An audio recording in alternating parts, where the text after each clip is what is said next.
For a long time, she believed faith needed proof to survive. Not loud proof, not dramatic signs, just something, some indication that God was still working, a door opening, a prayer answered, a feeling of reassurance, a sense that she was on the right path. She didn't demand miracles. She asked for confirmation, something to hold on to when doubt crept in, something to point to when waiting grew heavy, something that said, yes, this still matters. But this season was different. There were no signs, no visible progress, no clear evidence that anything was changing. And yet, she stayed. Not because she felt confident, not because faith felt easy, not because God kept proving himself in ways she could see. She stayed because faith had become something deeper. She realized that proof had quietly become a requirement. She trusted God as long as he reassured her. She obeyed as long as she could see fruit. She stayed faithful as long as something confirmed it was worth it. But now, there was nothing to point to. Only God himself, and that forced a question she could no longer avoid. Would she still be faithful if God didn't prove anything? If prayers remained unanswered? If waiting continued? If obedience stayed unseen? If faith offered no emotional return? She discovered that faith, without proof, feels exposed. It removes the safety net of evidence. It strips away reassurance. It leaves only trust. And that is uncomfortable. Because proof gives control. Proof gives leverage. Proof makes faith feel safer. But God was inviting her into a different kind of faith. Not faith sustained by signs, but faith rooted in relationship.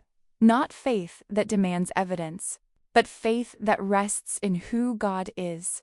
She stayed faithful without needing proof, because she had learned something sacred. God does not owe her explanations to be worthy of trust, and that realization changed how she believed. If you are in a season where faith feels unsupported by signs, where obedience feels unrewarded, where God feels quiet but not absent, stay. This message is for the woman who is learning that faith does not need proof to remain faithful. And if these words already feel close, like they describe the place you're standing in, consider subscribing. Not for the channel, but so your heart always has a place to return when faith is asked to stand without evidence. Now, let's walk through what it means to remain faithful when proof is absent. She didn't ask for proof because she lacked faith. She asked for proof because she wanted reassurance. Reassurance that she hadn't misunderstood God. Reassurance that her waiting wasn't wasted. Reassurance that obedience still mattered, even when nothing changed. Proof felt like safety. It allowed her to say, "See? God is working." It gave her something to hold on to. When doubt whispered quietly, it softened the tension of uncertainty by offering something concrete. She didn't need much, just a small sign, a subtle shift, a sense of movement, something that told her she wasn't believing in the dark. But over time, she began to notice something uncomfortable. Her faith felt strong only when proof was present. When prayers were answered, trust came easily. When doors opened, obedience felt lighter. When progress was visible, faith felt safe. But when nothing happened, fear crept in. Not because she stopped believing in God, but because faith, without proof, felt unprotected. She realized that proof had quietly become a condition. She trusted God if she could see evidence. She stayed faithful as long as something confirmed it was worth it. And that realization humbled her, because faith was never meant to depend on visible reinforcement. God had never promised to constantly reassure her with signs. He promised his presence.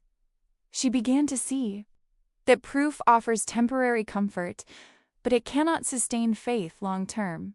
Because proof fades, answers create new questions. Breakthroughs lead to new waiting. Signs pass, and uncertainty returns. If faith depends on proof, it will always be fragile. God was not removing proof to test her. He was removing it to deepen her trust. He wanted her faith to rest not on outcomes but on who He is. That was the shift. Faith was no longer about tracking evidence. It was about knowing God's character. She realized that she had trusted God for what He could do. But now, He was inviting her to trust Him for who He is. Even when nothing pointed to progress, even when prayers stayed unanswered, even when obedience felt unrewarded, faith without proof felt exposed. But it also felt honest. There was no performance, no bargaining, no leverage, only trust. And that kind of faith, though quiet, was stronger than she had ever known. Believing without proof felt unsettling at first, because faith without evidence offers nothing to lean on. No confirmation to point to, no progress to measure, no reassurance to quiet the questions, only trust. And trust without evidence can feel exposed. She noticed how quickly her mind wanted something tangible, a sign that God was near, a hint that her obedience mattered, a signal that waiting would not be endless. Without those things, faith felt vulnerable. She could no longer say, "God did this," or "Look how He moved." She could only say, "I believe," and that required honesty, because believing without proof meant admitting that she did not know how things would turn out. It meant letting go of the subtle control that evidence provides. Evidence allows us to manage expectations, to predict outcomes, to protect ourselves from disappointment. Faith without proof removes that protection. It asks us to trust God, not because we see Him working, but because we know His heart. She realized how uncomfortable that truly was, because it meant staying faithful, even if nothing changed, even if prayers remained unanswered, even if obedience stayed hidden, even if hope felt costly. There was no guarantee that believing without proof would lead to relief, and that was the point. God was not asking her to believe because it would feel better. He was asking her to believe because He is trustworthy. This kind of faith does not rely on visible outcomes. It rests in relationship. She remembered moments in her past when God had been faithful, in ways she could not see at the time, moments that only made sense later, moments where proof came, after trust, not before. That memory steadied her. She realized that God has never required evidence to be present. He has only required trust. And slowly, she stopped demanding signs to continue. She stopped needing proof to stay, not because doubt disappeared, but because trust grew deeper. She learned that believing without evidence does not mean ignoring reality. It means choosing to trust God's character when reality feels uncertain. And that choice, made quietly and repeatedly, shaping a faith that no absence of proof could destroy. At some point, something shifted inside her. She stopped scanning her life for proof, stopped interpreting every moment as a sign, stopped measuring her faith by what she could point to. She realized how exhausting that habit had been, always looking for confirmation, always wondering if this meant yes or that meant no, always trying to read God through circumstances. But faith was never meant to be a puzzle to solve. God was never asking her to decode Him. He was asking her to know Him. And knowing God is different from tracking evidence. Evidence looks outward. Trust looks relational. She began to see that. Proof can inform, but it cannot sustain. Because when faith is built on evidence, Every delay feels threatening. Every silence feels suspicious. Every unanswered prayer feels like a problem to solve. But when faith is built on trust, silence becomes space. Delay becomes mystery. Waiting becomes companionship.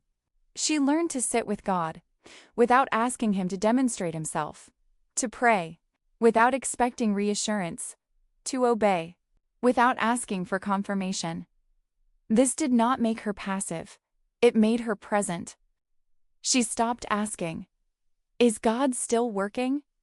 and began believing, "God is with me here." And that belief changed how she carried uncertainty. She no longer needed circumstances to validate God's faithfulness. She trusted His character, even when circumstances were quiet. Trust became less fragile. It no longer rose and fell with visible outcomes. It no longer collapsed when nothing happened. She stayed faithful, not because she saw God move, but because she knew who God was. This kind of trust did not remove questions, but it changed their power. Questions no longer ruled her faith. They simply existed within it. She could believe without resolving everything, remain faithful without understanding everything, trust God without seeing everything, and that kind of faith was no longer dependent on proof. It was anchored in the presence of God, anchored in His past faithfulness, anchored in the quiet conviction that He does not abandon His daughters. Faith had grown up, not louder, not more dramatic, but deeper, and that depth could not be shaken by the absence of evidence. As her trust deepened, she realized something quietly freeing. She no longer needed God to prove Himself to stay faithful. Her faith was no longer conditional. It did not wait for signs. It did not depend on reassurance. It did not rise and fall with visible results. She stayed because she had chosen God, not because God kept convincing her. This was not blind faith. It was relational faith, the kind of faith that knows God's voice through familiarity, not demonstration. She remembered how often she had asked, "God, show me something," not because she doubted His existence, but because she feared trusting without support. But now, she trusted without asking. She obeyed without bargaining. She waited without demanding evidence. She remained faithful, even when nothing pointed to progress. This kind of faith felt quieter, but stronger, because it did not collapse when circumstances stayed the same. It did not panic when prayers went unanswered. It did not fade when encouragement disappeared. Her faith had moved from dependence on proof to confidence in God's character. She understood that God does not exist to reassure us endlessly. He invites us to know Him deeply, and knowing Him was enough.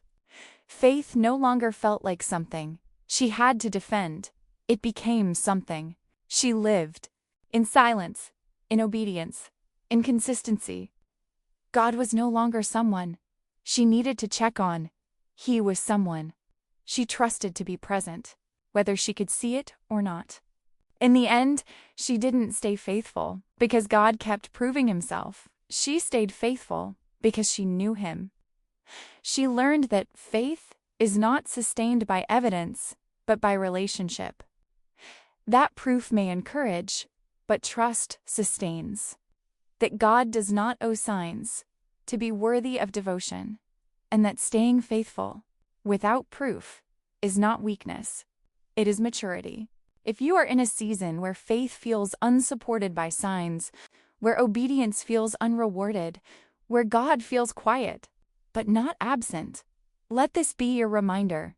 You are not failing because you don't see proof. You are growing because you are trusting without it. If you want a place to return when faith asks you to stand without evidence, consider subscribing. Not for the channel, but for your journey. Because the God you trust does not need to prove Himself to remain faithful to you.